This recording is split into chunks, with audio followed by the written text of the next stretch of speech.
Dear students, I am A.K. Mishra, PGT Physics, KV number 1, Armapur, Kanpur. Today, I am going to take a topic from class 12, optics, and the name of topic is lens maker's formula.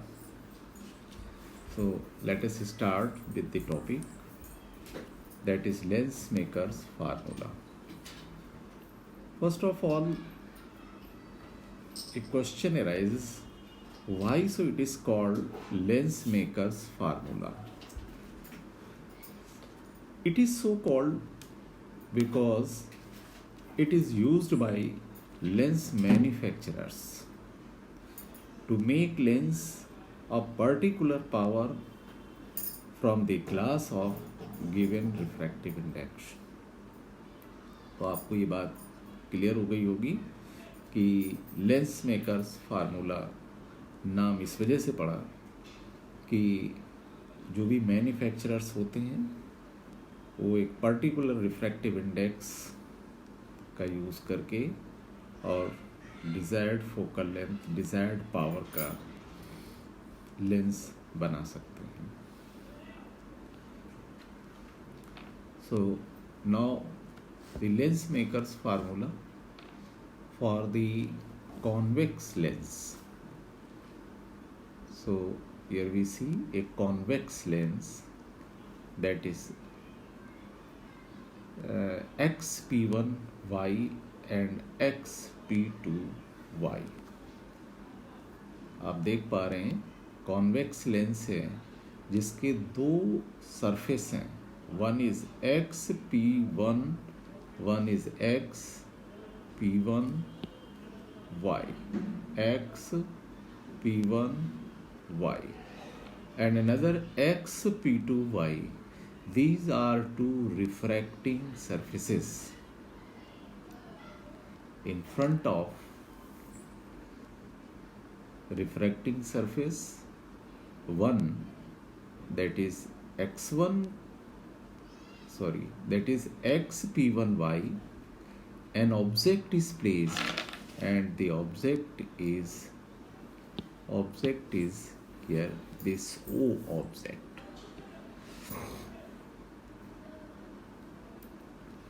Object is always, we are taking towards the left of the principal axis.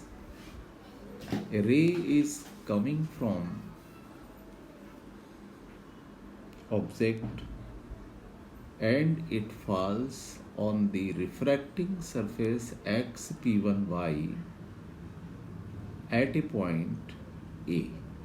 That point is A. We draw at point A in normal at the point A, which passes through the center of the lens. As you know, lens is a part of a spherical object, transparent spherical object, so its normal should pass through its center. In the left hand side there is the air, you can say it is the air, and lens is of glass of refractive index mu2, and in the right hand side of the lens there is refractive index mu1, again there is air. तो air भी है, glass भी है और दूसरे तरफ air है. Refractive index air का हम mu1 ले लेते हैं, रिफ्रैक्टिव इंडेक्स ग्लास का mu2 है और mu1 फिर से एयर का है. तो जब भी कोई रे, incident ray, that is touching और falling on the surface at a point A, so that is now is in rarer medium. When the ray of light goes from rarer medium to denser medium, it bent towards the normal. It bent towards the normal. तो आप देख रहे हैं कि normal के तरफ झुकने का है। तो जब आप देखिए पहला रिफ्रैक्टिंग सरफेस है और उस रिफ्रैक्टिंग सरफेस से ये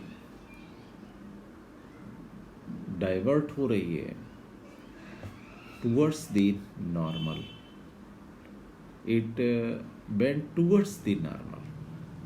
इसको कुछ थोड़ा सा हम दूसरे उसमें देख सकते हैं। ऐसे इसको यूँ देखिए, ये इसको इस तरह से देख सकते हैं।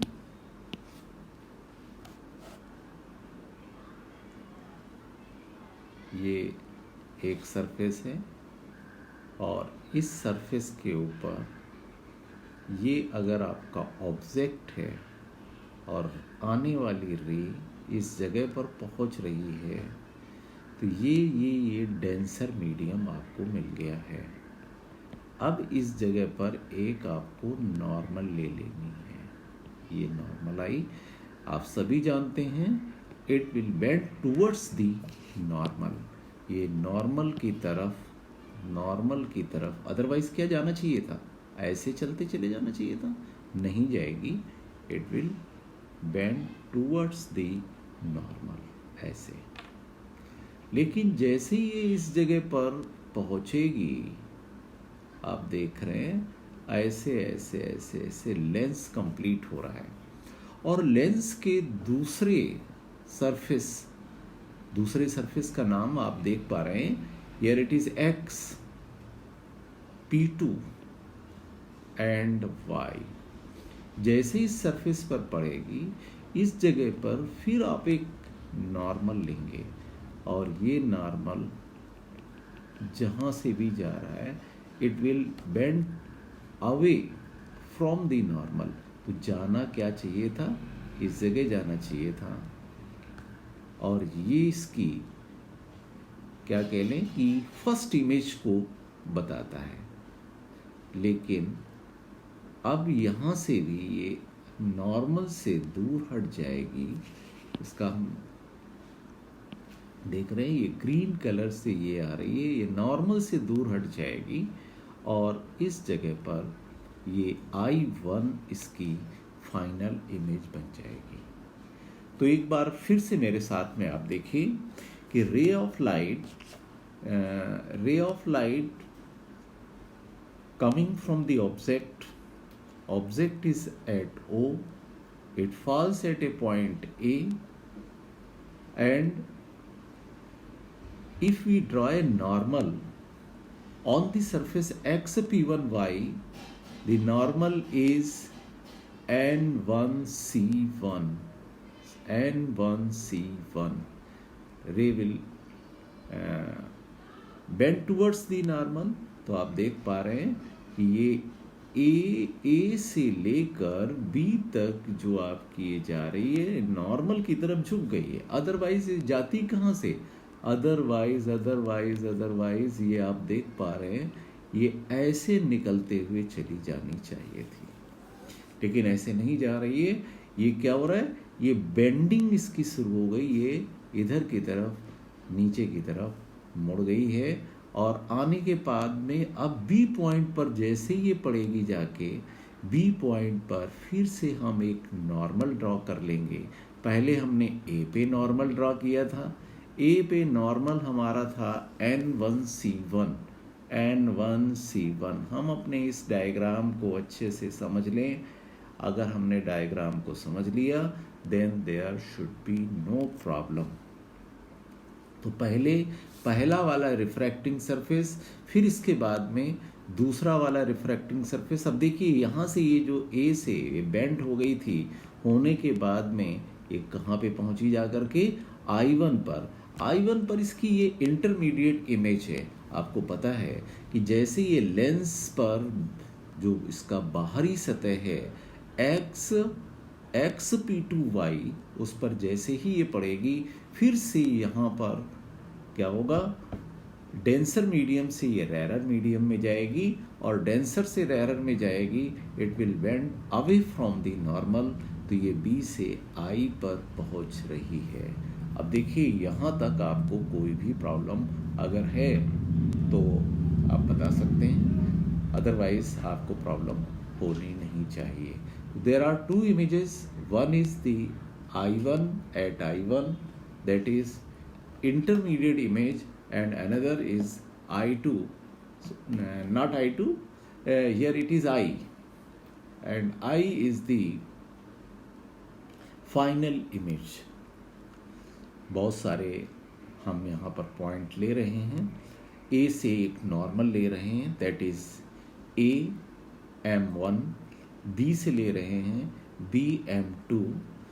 यहाँ पर आप गामा 1, गामा 2, I1, I2, ठीक है, beta 1, beta 2, beta 1 and beta, gamma 1 and gamma 2, I1 and I2, R1 and R2, ये बहुत सारे पॉइंट्स हैं। बहुत ज़्यादा इनको आप डिटेल में जब तक इनकी स्टडी कर लेंगे तो आपको सारा कुछ आसान हो जाएगा।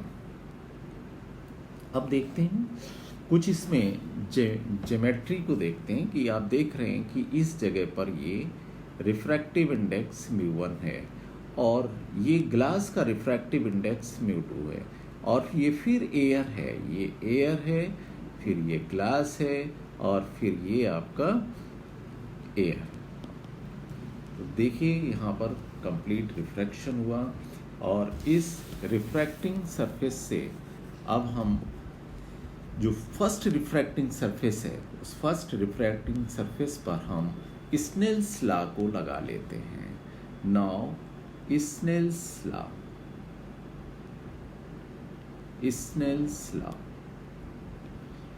आपको ये बात पता होनी चाहिए, the angle alpha, angle beta, angle gamma, angle I1, angle I2, ठीक है, angle R1, these are very very small angles, and for very small angles sine angle I equals to I, sine of angle I is equals to I is equals to tan I, but this is for very small angle. For very small angles you can consider it. Now applying Snell's law,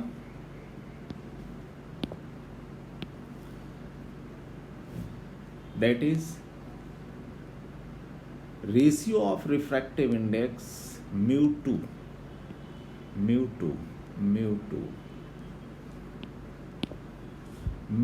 upon μ1 is equals to sin I upon sin R, but here sin I1 upon sin R1. You can write it as approximately equals to I1 upon R1, I1 upon R1, or you can say μ1 into I1 equals to μ2 into R1।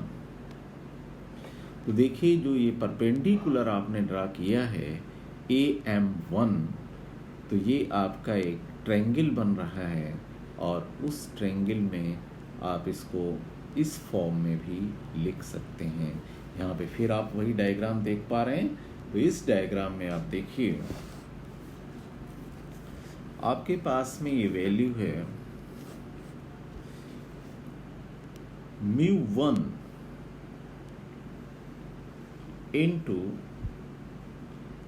gamma 1 plus alpha, and that is equals to I1. That is equals to I1. तो देखिए अपने diagram में I1 is the exterior angle and that exterior angle is sum of two internal opposite angles, and this is alpha and gamma 1. तो ये दोनों ही angle आप देख पा रहे हैं, और ये देख रहे हैं अल्फा और ये देख रहे हैं गामा 1. इन दोनों का सम I1 के इक्विवेलेंट होगा. अब आते हैं फिर से, and is equals to mu two times. तो दूसरा हमारे पास में लिखा था ये R1. अब आप देखिए R1 किसके बराबर है. R1 is gamma 1 minus beta 1. Gamma 1 minus beta 1. तो आप गामा 1 देख रहे हैं, minus beta 1 is equals to R1. Gamma 1 minus beta 1, इसको आप लिख सकते हैं. तो ये एक सिंपल सी मैथमेटिक्स है. Gamma 1 minus beta 1 is equals to R1. तो आप ये जो ट्रायंगल ले रहे हैं यहाँ पर, वो ले रहे हैं AC1I1. ट्रायंगल है AC1 और I1. मैं ठीक कह पा रहा हूँ, AC1 और I1. AC1 I1, ठीक है. It is R1 plus beta 1 is equals to gamma 1. Yes, correct. अब देखिए ये जो आपका गामा 1 आ गया है, गामा 1 को आप लिख सकते हैं tan gamma 1 for very small angle, और tan गामा 1 को आप लिख सकते हैं tan gamma 1 is equals to AM upon M1I1.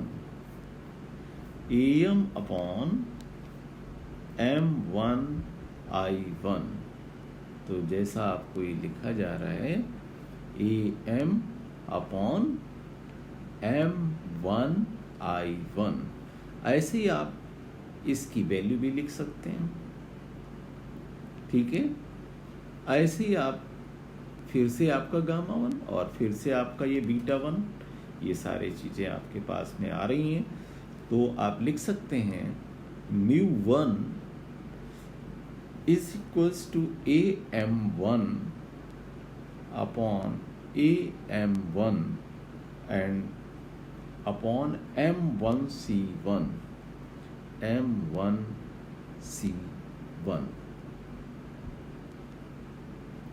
upon M1C1 plus AM1 upon M1O. This is tan alpha, and is equals to μ2 times AM1 upon M1C1. ये भी आप देख पा रहे हैं, और माइनस AM1 अपॉन, ये बीच में माइनस है भाई, जरा इसको मैं सुधार देता हूँ. ये बीच में ये माइनस है, AM1 upon M1I1. This bracket is closed. Now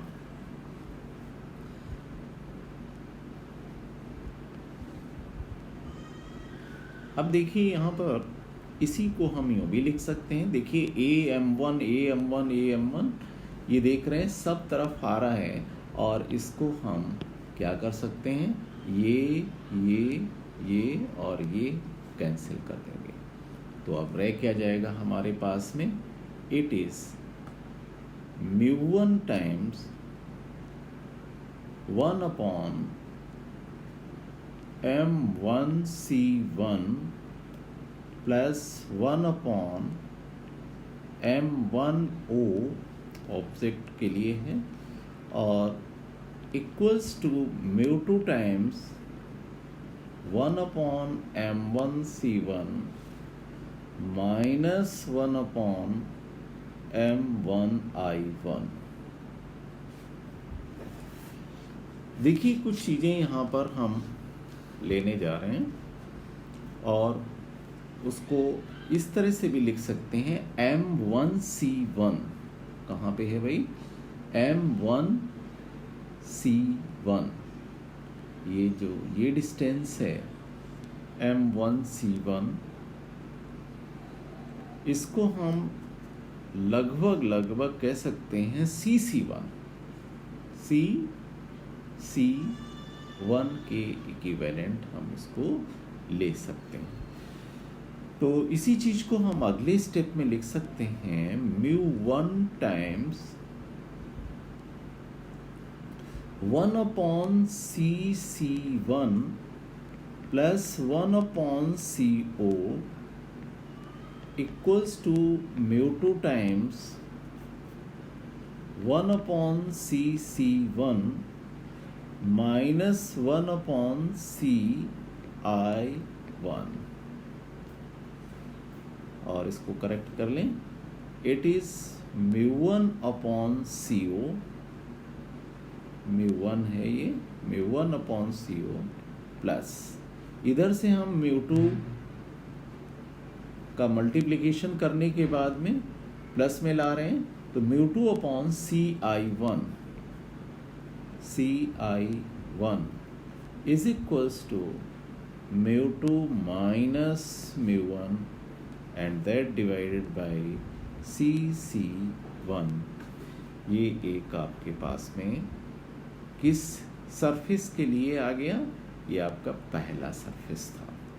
for first refracting surface आप लिख सकते हैं फॉर फर्स्ट रिफ्रैक्टिंग सरफेस, और वो कौन सा था, XP1 और ये Y इसके लिए था। इसी तरह से for the second refracting surface, for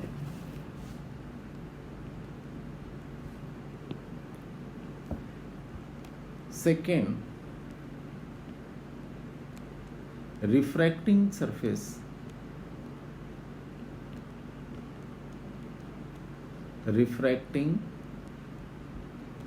surface, तो दूसरा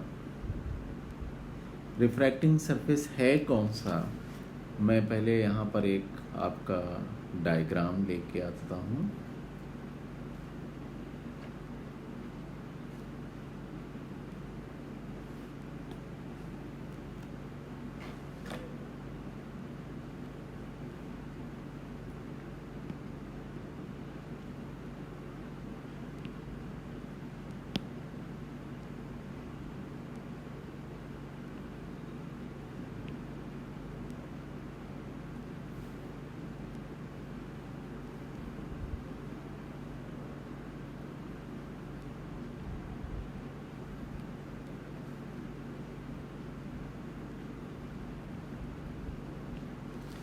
हाँ देखिए, फॉर सेकेंड रिफ्रैक्टिंग सरफेस, और सेकेंड रिफ्रैक्टिंग सरफेस कौन सा है, ये है XP2Y। तो XP2Y के लिए अब आपको देखना है, XP2Y के लिए अब आप देखिए, नाउ इट इज द रे is from denser medium to rarer medium. So it is mu1 upon mu2. mu1 upon mu2 is equals to sin I2 upon sin R2. जैसे वहाँ पे किया था for very small angles it is I2 upon R2, इसके equivalent बन गया। और इसको फिर से अगर आप लेना चाहें तो जैसे उसके लिए किया था, तो यहाँ पर ये BM2 हमने परपेंडिकुलर डाला है और ये प्रिंसिपल एक्सिस पर आया है, तो इसलिए आप यहाँ पर यूँ भी लिख सकते हैं mu1 R2 equals to mu1 R2 equals to mu2 I2। तो अब आपके पास में R2 और I2 के टर्म में ये लिखा जा रहा है। तो देखिए I2 को हम लिख सकते हैं γ2 प्लस β1। I2 को लिख सकते हैं γ2 प्लस β1 और R2 को लिख सकते हैं γ2 प्लस बीटा, γ2 प्लस बीटा। ये सारी वैल्यूज़ यहाँ पर रख लेंगे और वैल्यूज़ कहाँ पे रखेंगे, ये R2 है और R2 की जगह ये वैल्यू रख लेंगे, ये I2 है, I2 की जगह ये वैल्यू रख लेंगे और γ2 को हम tan γ2, β1 को हम tan β1 और बीटा को हम tan बीटा इस फॉर्म में लिख करके और परपेंडिकुलर अपॉन बेस के टर्म में लाने के बाद में इस तरीके से हम कह सकते हैं कि ये value mu1 upon into 1 upon C2 plus 1 upon CI is equals to mu2 times 1 upon C2 plus 1 upon CI1 के बराबर बन जाएगी। तो देखिए mu1 mu2 और ये सब कुछ कंपाइल करने के बाद अब आपको इस टर्म में भी इसको लिख सकते हैं जो अगले उसमें मैं आपको लिख रहा हूँ। It is mu1 upon CO plus mu1 upon CI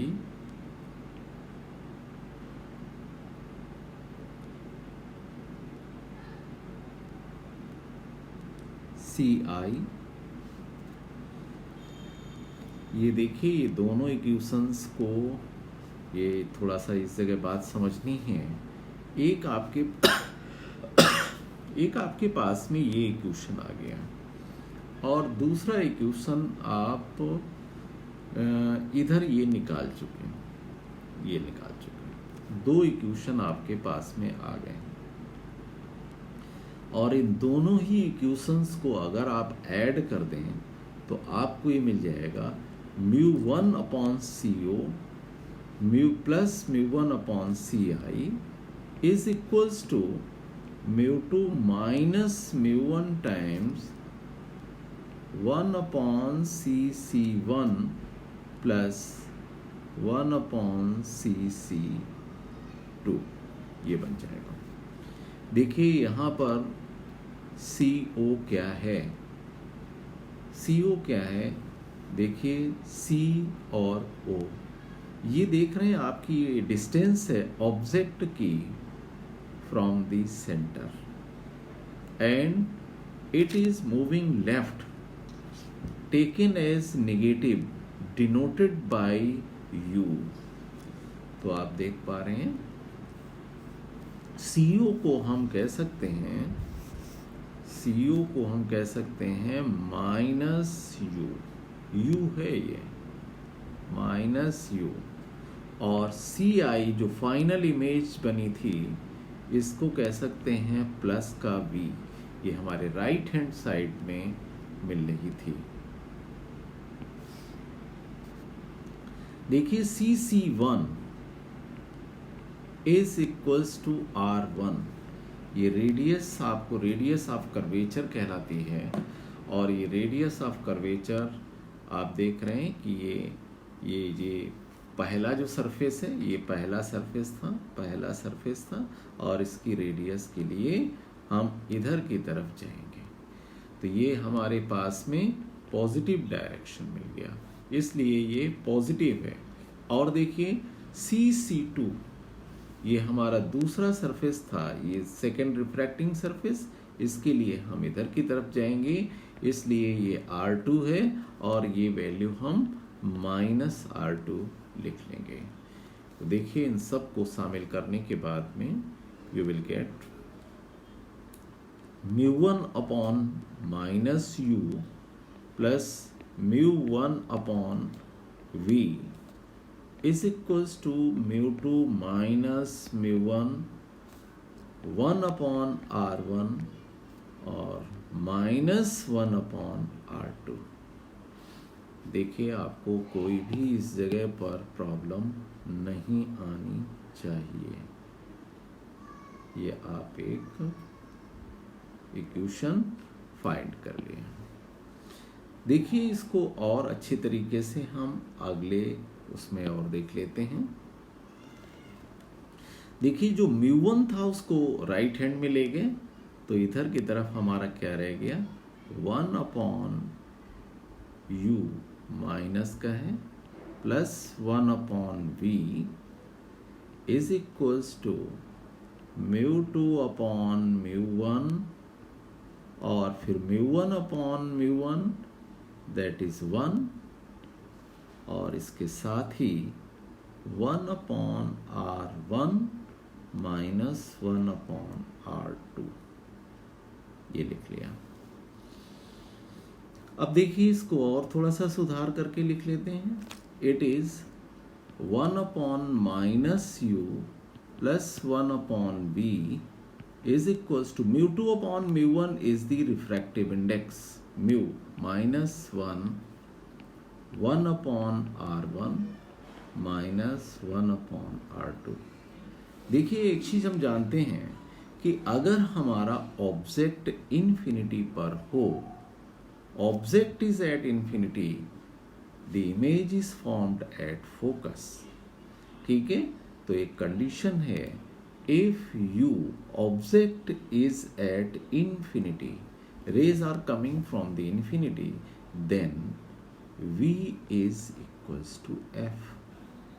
तो देखिए ये वैल्यू हम यहाँ पे लगा देते हैं, तो 1 अपॉन 1 अपॉन इन्फिनिटी फिर plus 1 upon f is equals to mu minus 1 upon R1 minus 1 upon R2, और सिंप्लीफाई कर लेते हैं, then it comes to 1 upon f। देखिए 1 अपॉन इन्फिनिटी 0 हो गया, दिस टर्म बिकम्स 0, तो 1 upon f is equals to mu minus 1 upon R1 minus 1 upon R2 के बराबर आ गया। ये जो आप देख पा रहे हैं, this is the desired lens makers formula. Means lens maker formula connect the focal length of the lens with its refractive index। तो ये आज लेंस मेकर फार्मूला के बारे में इतनी आपने इंफॉर्मेशन ले ली। अगले टर्म पर इससे आगे हम चलेंगे। होप करते हैं आप सब अपने घरों में बहुत अच्छे से होंगे। Okay, all the best. Thank you very much.